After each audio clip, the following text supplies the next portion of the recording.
Oi gente, tudo bem? Sejam muito bem-vindos a esse canal. Meu nome é Verônica, eu sou do blog Pensamento Literário e eu tô aqui pra gente conversar sobre o último livro lido por mim em 2020.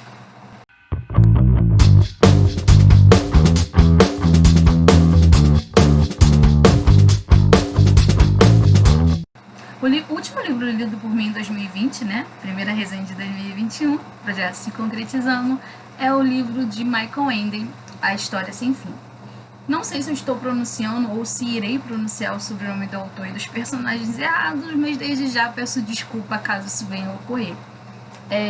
Eu acho que antes de começar a falar da narrativa, da obra, daquilo que o autor nos traz, daquilo que ele nos proporciona, é necessário a gente ler a sinopse para entender um pouquinho sobre a ideia principal, né, o contexto dessa obra.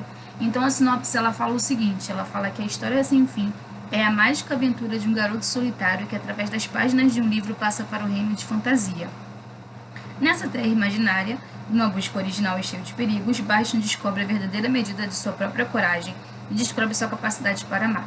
O texto é impresso em duas cores, verde e vinho. As belas ilustrações das aberturas dos capítulos completam um clima de encantamento que envolve o leitor. O design da capa. Eu achei necessário falar um pouquinho sobre ele. Isso não é uma coisa que eu faço ou atribuo a todos os livros, assim, mas por ser um livro bem antigo, ele tem algumas capas diferenciadas. A minha edição, a edição que eu usei para leitura, é da editora Martins Fontes, do selo Martins, então ele tem essa capa azul e eu acho muito peculiar, né? No primeiro momento a gente não se dá conta, mas essa imagem aqui, esse medalhão, esse design, quando você começa a ler o livro, você entende que ele é muito significativo. E no final da obra, ele se torna mais latente. Então, antes de prosseguir com uma resenha sobre o desenvolvimento da trama, outras questões eu acho que também são essenciais pontuar, né, nessa análise inicial. A primeira é sobre os personagens principais. Eu não sei se a obra poderia ser caracterizada como tendo um personagem principal. Eu acho que há personagens que se tornam o centro da obra de acordo com os capítulos. Por que eu estou falando isso? Porque antes de Bastian ser transportado para o livro, e isso não é nenhum tipo de spoiler, né? Porque ele está lendo a história sem fim, há algumas questões intrínsecas referentes a isso. Por exemplo, a gente começa com o fogo facto nos primeiros capítulos da leitura por intermédio de Bastian. Depois a gente vai para o Centauro, que tem o nome de Cairo, e depois a gente chega no Atriel. São aspectos que talvez pareçam bobos, mas são importantes, né? Porque a gente vai se envolvendo com a história conforme os personagens vão aparecendo. Então, esses personagens aparecem de acordo com os capítulos. Então, eu não sei se teria um personagem principal, né? Eu acredito que a narração do livro ocorra conforme a gente vai lendo e vai conhecendo um pouco mais dessas personalidades, né, únicas. Outra questão também é que o Bastian, ele desde o primeiro momento é bem peculiar. Primeiramente por causa do nome dele. O nome dele é Bastian Balthazar Bucks, ou seja, 3 Bs, né? Segundo, porque ele foge dos estereótipos normais, ou seja, ele é um garoto mais ou menos de 10, 11 anos, não fala a idade dele, que ele é gordinho, ele tem as pernas tortas, ele ama contar histórias e ele conta essas histórias para ele mesmo em voz alta, e por isso ele sofre bullying na escola. Então, todo esse cenário, né, que envolve Bastian já foge de uma configuração de personagens padrões, digamos assim. E isso vai ser essencial para a gente entender determinados anseios dessa criança no desenvolvimento da narrativa, o porquê que ele escolhe. E eu acho que é por isso que muitas pessoas não entendem essa complexidade. Porque que ele, quando o leitor é uma pessoa e quando entra no livro que se torna o senhor da história, digamos assim, ele é outra pessoa, né? Por que ele toma essas atitudes? E talvez não, isso está bem implícito no começo do livro, né? Na fisionomia dele, o porquê dele não ser aceitado, ele não fazer parte de uma padronização, né? Até ele chegar ao final e concluir que essa é a essência daquilo que ele é. Talvez isso não faça muito sentido agora, mas vai fazer conforme eu for destrinchando o livro. Outra crítica do autor, e assim é bem plausível, por exemplo, é sobre a sociedade contemporânea.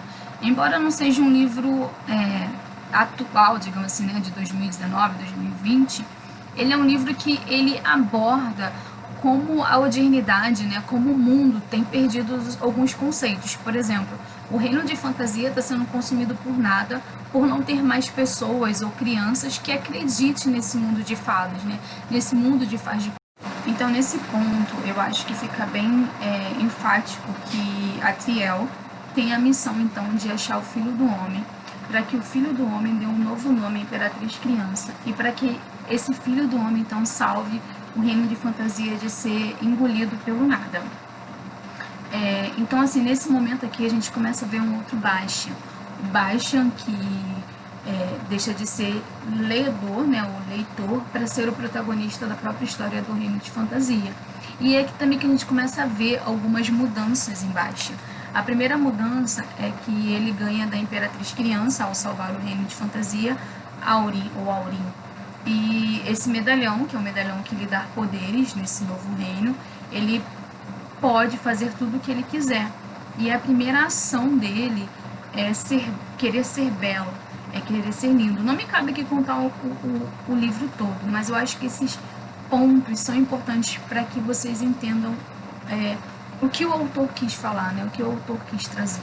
Nesse momento do livro, a gente encontra, então, um Bastian que tem um anseio de querer se sentir bem, um Bastian que busca felicidade, ou seja, ele deseja algo, esse desejo é realizado por meio de Aurin, mas ele não se satisfaz, surge uma outra necessidade. Aqui a gente começa a ver a crítica do autor em torno do homem buscar a felicidade, né? Como se a felicidade fosse algo que um sonho concretizado, e ao ser concretizado a busca por outro sonho, e não se dá conta que às vezes aquilo que você já tem já é a sua própria felicidade.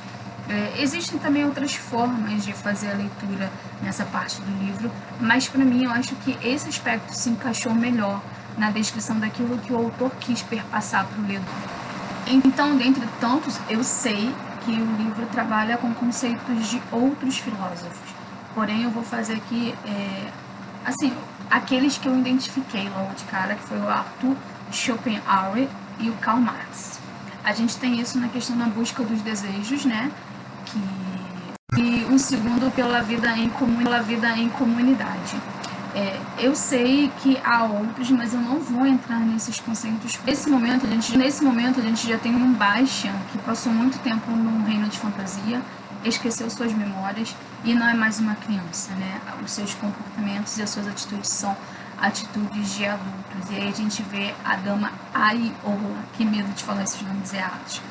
E a gente vê que é um ser de fantasia com instinto maternal e que está ali para fazer Bastian retornar à infância, sabe? Retornar a ser inocente, porque esse vai ser o seu passaporte para retornar ao seu mundo. E é nesse momento também do livro que a gente percebe qual é o maior anseio, o maior desejo de Bastian, né? Ele vem perseguindo esse desejo que vem mudando a sua personalidade durante todo o livro, mas é nesse momento que a gente percebe aquilo que ele tanto quer, aquilo que ele tanto deseja, que é o sonho de todo ser humano, né? Amar e ser amado, ser correspondido. Então, é um livro que realmente tem uma grande lição, tanto moral, tanto ética, quanto social. É um livro que talvez você leia e não veja nada disso que eu estou falando aqui, nenhum desses pormenores que eu identifiquei, mas ele está bem palpável no desenvolvimento da trama. Por fim, a gente tem, sabe o que? A valorização da amizade. A Triel, o Fuxu, que é o dragão, né, que parece um cachorro no filme, e Bastian nos mostra como a amizade é importante, né? O amor, ele nos aproxima de outras pessoas e eles criam laços esses consanguíneos ou não. A obra é literalmente fantástica, eu indico para várias pessoas, mesmo que a leitura seja difícil, tente ler no seu tempo, no seu ritmo, mas compreendendo todas essas minúcias, Porque o autor, ele não só te transporta para o reino de fantasia, mas ele te faz ver o mundo sobre um olhar diferente, um mundo mais humano, um mundo onde é necessário a fábula, a fantasia, para que uma criança cresça saudável, para que ela seja um adulto saudável e para que ela chegue à sua velhice de maneira saudável. Saudável não no sentido apenas físico, mas no sentido cognitivo, no sentido emocional, no sentido afetivo, no sentido social. Enfim, é uma obra maravilhosa, mas para você ler, você precisa saber que você tem que entrar largando mão de todos os seus preconceitos e vivendo realmente todo o livro pelo olhar, né, pela ótica desses diferentes personagens. Ou seja, o reino de fantasia é maravilhoso, mas assim como o mundo real, há pontos positivos e pontos negativos e você só vai descobrir lendo. É isso, gente. Não sei se falei muito, tentei ser um pouco subjetiva, talvez haja vários cortes nesse vídeo, mas muito obrigada, tá? Pelo carinho, pela atenção e por